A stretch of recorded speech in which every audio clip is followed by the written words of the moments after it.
Point Show. I'm Jimmy Evans. On today's program, I'm talking about two raptures. Are there two raptures? There's a lot of confusion about, is the rapture before the tribulation? Is it after the tribulation? Are there two raptures? I'll be talking about that. I'm also going to be talking about a news article right now about Iran and Israel, the bombings that have been happening. The Islamic Jihad, Palestinian Islamic Jihad, has been bombing Israel. Almost 1,000 rockets have been fired. Probably by now there's been over 1,000. This is a great escalation now in the battle, the war between Israel and Iran's proxies. I'm going to be talking about my opinion about what's going to be happening. That's the subscriber portion. The teaching is going out to everyone, including YouTube, but the subscriber portion of the program today, I'm talking about that. I'm also answering questions from our subscribers. These are some of the questions I'll be answering.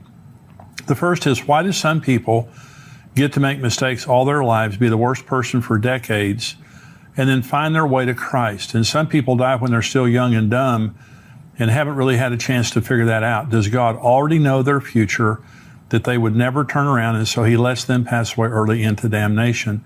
Here's another question. What happens if you're pregnant during the rapture?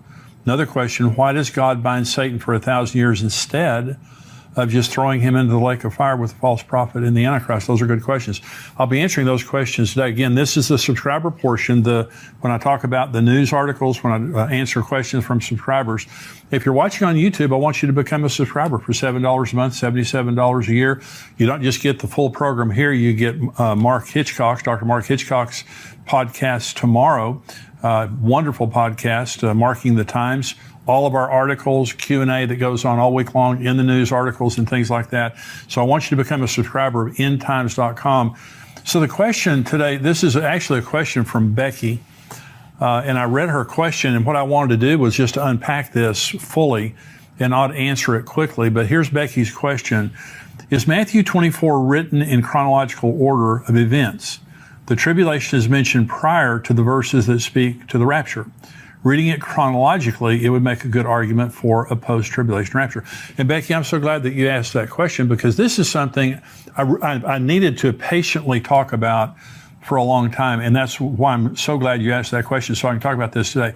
A lot of people get very confused related to Matthew 24. Matthew 24 should help people, but really it confuses people. It confused me too for years, because it does talk very specifically about a post-tribulation rapture, a very graphic description of a post-tribulation rapture. Okay, so Becky's question begins with, is Matthew 24 written in chronological order? The first part of it is, the second part of it is not. Okay, so let me answer it this way. So let's go to the first part of Matthew chapter 24, and Jesus is being asked, what's going to happen at the end times? And he answers chronologically, okay, to a certain point.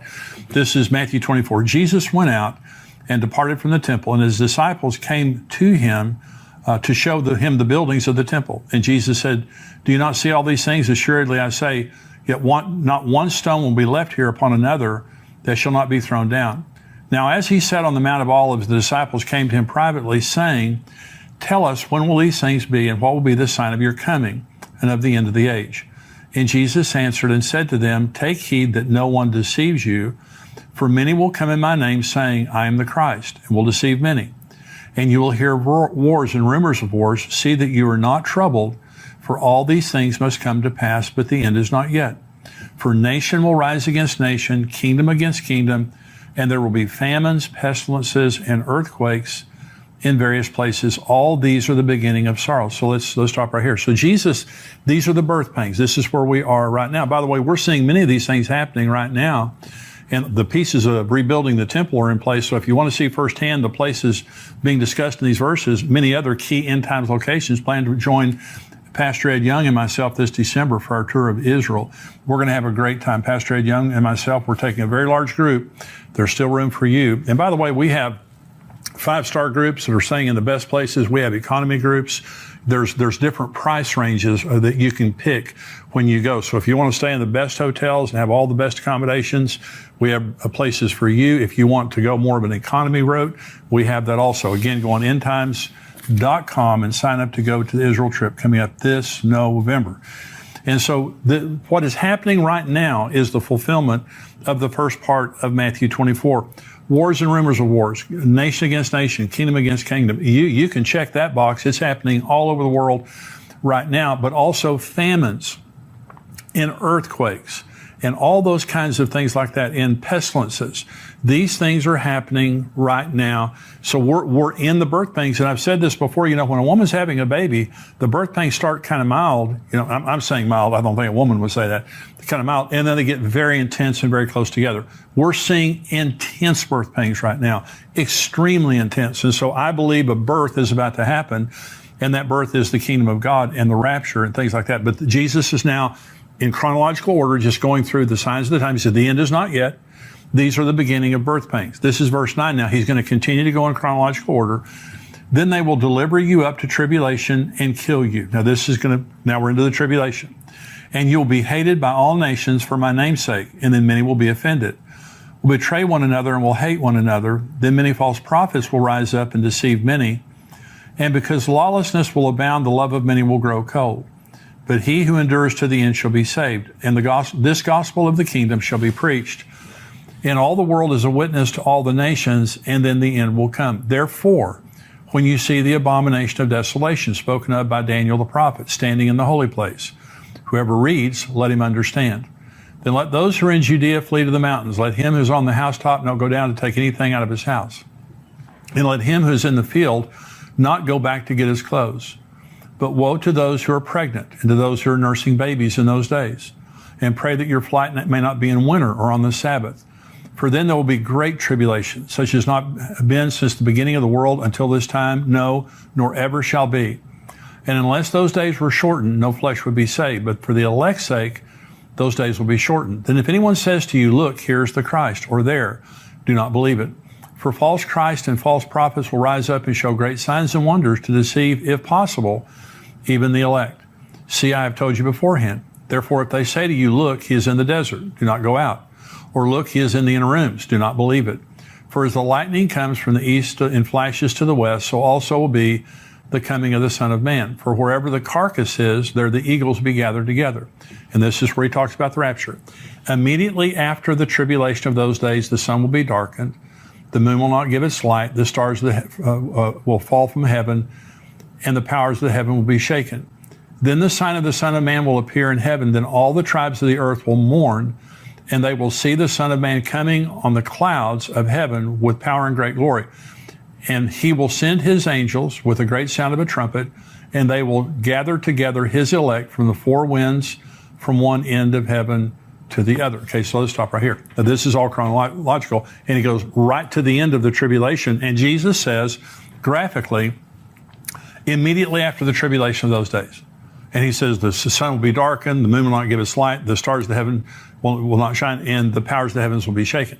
So he's describing a very, very terrible time. And he says, unless those days have been shortened, no flesh would have survived. So let me first of all begin, because in the last program, I was talking about the case for a pre-tribulation rapture, okay, which I hope I made clearly.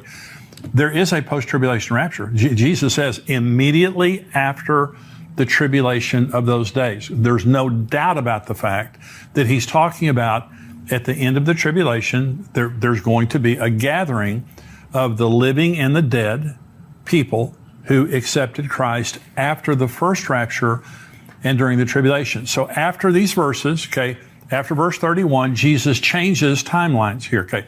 He's not on the same timeline. Jesus is now talking about preparing for a pre-tribulation rapture. And I'll prove this to you. Now, this is verse 32. Learn this parable from the fig tree. Now, he's changing. This is different. He's no longer talking about the tribulation. Learn this parable from the fig tree. When its branch has already become tender and puts forth leaves, you know that summer is near. So you also, when you see all these things, know that it is near at the doors. Assuredly, I say to you, this generation will by no means pass away till all these things take place. Heaven and earth will pass away, but my words will by no means pass away. But of that day and hour, no one knows, not even the angels of heaven, but my Father only. But as the days of Noah were, now listen to this, because this is very different from the end of the tribulation. As the days of Noah were, so also will be the coming of the Son of Man. For as in the days before the flood, they were eating and drinking, marrying and given in marriage until the day that Noah entered the ark, and did not know until the flood came and took them all away. So also will the coming of the Son of Man be. 2 men will be in the field, one will be taken, the other left. 2 women will be grinding at the mill. One will be taken, the other left. Watch therefore, for you do not know what hour your Lord is coming. So now, this is completely different from the text before that. The text before that, Jesus is saying, unless those days have been cut short, no flesh will survive. Great tribulation is going to come on the world. This has not happened in the history of the world, nor ever will be. The sun will be darkened, the moon will not give its light. The powers of the heavens will be shaken. Jesus graphically describes in the first part of Matthew 24 the worst time in the history of the world. Then he starts talking about, look at the signs of the times and be ready when I come, because my coming will be like in the days of Noah. They were buying, selling, marrying, giving in marriage, business as usual. There is no business as usual at the end of the tribulation. Okay, there's a stark contrast. Listen to this verse. This is where Jesus talked about the tribulation. Immediately after the tribulation of those days, the sun will be darkened, the moon will not give its light, the stars will fall from heaven, and the powers of the heaven will shake it. Listen to these words now. As the days of Noah were, so also will the coming of the Son of Man be. For as in the days of Noah, or as in the days before the flood, they were eating, drinking, marrying, giving in marriage, until the day Noah entered the ark. They did not know until the flood came and took them all away. So also will be the coming of the Son of Man. One of the most important doctrines concerning the rapture is imminency. Now, Jesus can come. I believe that some year Jesus is going to come during the Feast of Trumpets. I've talked about that before on the program, which happens in the fall of the year. Next year, it will be during our conference that the Feast of Trumpets happens. But it could happen anytime. Jesus can come anytime he wants to. But imminency is a very important doctrine. But you have to understand that when the abomination of desolation takes place, Jesus said, because some people would say there is no pre-tribulation rapture. The rapture happens at the end of the tribulation. You can actually count. Jesus said you won't know the day or the hour. You can actually count the days from the abomination of desolation till the second coming of Jesus. Let me show you in Scripture. Daniel 9:27 says this. This is Gabriel talking to Daniel. He shall confirm a covenant. The Antichrist shall confirm a covenant with many, Israel, for 1 week, for 7 years. But in the middle of the week, he shall bring an end to sacrifice and offering, and on the wing of abomination shall be one who makes desolate, even until the consummation which is determined is poured out on the desolate. Okay, there's going to be a 7-year covenant. The Antichrist is going to show up. The tribulation begins when the Antichrist confirms a covenant with Israel for 7 years. In the middle of the 7 years, what it just said in Daniel 9, the abomination of desolation takes place. Okay, so right in the very middle. Okay, this is Daniel chapter 12. Then I, Daniel, looked, and there stood 2 others, one on this riverbank and one on the other riverbank. And one said to the other man clothed in linen, who was above the waters of the river, how long shall the fulfillment of these wonders be? Then I heard the man clothed in linen, who is above the waters of the river, when he held up his right hand and his left hand to heaven, and swore by him who lives forever, that it shall be for a time, times, and half a time. And when the power of the holy people has been completely shattered, all these things shall be finished. Although I heard, I did not understand. Then I said, my Lord, what shall be the end of these things? And he said, go your way, Daniel, for the words are closed up and sealed till the time of the end. Many shall be purified, made white, and refined. But the wicked shall do wickedly, and none of the wicked shall understand, but the wise shall understand. And from the time that the daily sacrifice is taken away, and the abomination of desolation is set up, there shall be 1,290 days. Blessed is he who waits and comes to the 1,335 days. Now, there are 3 periods of time being talked about here in Daniel 12. They're very important. The first, the question was asked, how long is this going to happen? And it was 1,260 days, a time, times, and half a time. Israel used a 360-day lunar calendar. So that's 1,260 days. The second time here in verse 11, it says there will be 1,290 days. That's 1,260 days, 3.5 years, plus 30 days. It says, blessed is he who waits and comes to the 1,335 days. That's actually the beginning of the millennium, after the second coming, after the abomination of desolation has been removed, after the sheep and goat judgment and all those things have happened. There's the inauguration of Jesus as king, and the millennial kingdom begins. That's the reason that there's a time difference. But here's what I'm trying to say. So Jesus said we wouldn't know the day or the hour. We're just told the day's right there. We are told exactly the timeline right there. So if you're alive during the tribulation, there is no imminency whatsoever. When you see the abomination of desolation, the entire world is going to see it all at the same time. According to Revelation 11, they're going to see the two witnesses get killed. They're going to see everything the Antichrist is doing. If you see it, you could literally take your calendar out and say, Jesus is coming right here. And so there's no imminency. So I'm saying, when you look at Matthew 24, and Becky was saying, it seems to me like, Matthew 24 is a good proof of a post-tribulation rapture. It sure is. Jesus graphically says there's going to be a post-tribulation rapture. Then he turns around and starts talking about the signs of the time. We won't know when he's coming, and it's going to be like the days of Noah, buying and selling, marrying, giving in marriage. Now understand this, at the end of the tribulation, there is no buying, selling, marrying, giving in marriage. Over half the world's population is dead. The earth has been under judgment after judgment after judgment, the worst of which are the bowl judgments at the very end. There's no buying and selling, marrying, giving in marriage. Jesus said, unless those days have been cut short, no flesh would have survived. And remember, Jesus said, it will be like the days of Noah before the flood. Okay, so this is a pre-judgment, a pre-wrath text here that Jesus is talking about two different periods of time. Again, Jesus said, unless those days have been cut short, no flesh would have survived. Then he's over here talking about buying, selling, planning, building, giving in marriage, those things like that. And so it's a very, very easy text for me. Of course, I've studied for a long time, but Becky's question was, is this chronological? Is Matthew 24 chronological? It is, up until verse 31.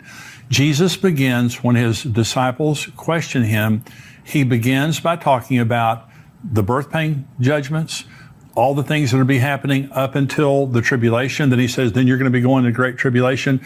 He talks about the abomination of desolation. He talks about the second coming, when every eye will see him. The rapture, the pre-tribulation rapture, is a private event that take place in the sky between Jesus and the believers. The earth doesn't know anything other than a lot of believers have disappeared. The second coming, every eye will see him. His feet come down and touch the Mount of Olives. There's going to be again a great rapture of the saints, the living and dead saints. People have been saved during the tribulation. So when you read the full text of Matthew 24, you see a chronological account that Jesus gives from verse 1 all the way down until verse 31. Then he changes and said, look at the signs of the times. Look at the fig tree. All these things happening. It's going to be like the days of Noah. So I believe that there's going to be, at any time now, because again, imminency. Right now, we don't know. Even if Jesus comes during Rosh Hashanah is a 2-day feast. You still don't know the day or the hour. Even if you knew. And by the way, Rosh Hashanah is known as the day that no one knows by the Jews. That's one of the ways that they talk about the Feast of Trumpets. And so I believe some year Jesus is going to come during the Feast of Trumpets, but he could come anytime he wants to. Okay, I could be wrong about that. And by the way, the fulfillment of the Feast of Trumpets could be the Matthew 24 rapture at the end of the tribulation, because Jesus said he's going to come with a trumpet then too. I believe in imminency, and I believe that we need to look at Scripture very carefully. So Matthew 24 is chronological up to verse 31. Then it's not. Jesus goes back to before the rapture of the church, a pre-tribulation rapture that he graphically describes there. And so that's what I believe. There are two raptures, one before. So if you're confused and you think you have to choose either a pre-tribulation rapture or a post-tribulation rapture, you don't have to choose. There's two of them. Why is there two? Because there's two groups going. There's the church today. I'm a part of the church. If you're a believer in Christ, you're a part of the church. Okay. When the rapture comes, we're all going to be gone from here. But then after the tribulation begins, Revelation 7 talks about a massive revival that takes place during the tribulation. There'll be many people martyred and many people that die of the judgments that happen during the tribulation. But the good news is they're saved. Some people will actually survive on the earth, the tribulation. One way or the other, at the end, they're going to be gathered up just like we were. They'll be a part of the church. They'll rule and reign with Jesus for 1,000 years. And so that's what I believe. I believe that Matthew 24 is another text that very graphically describes a pre-tribulation and a post-tribulation rapture. I want you to be a part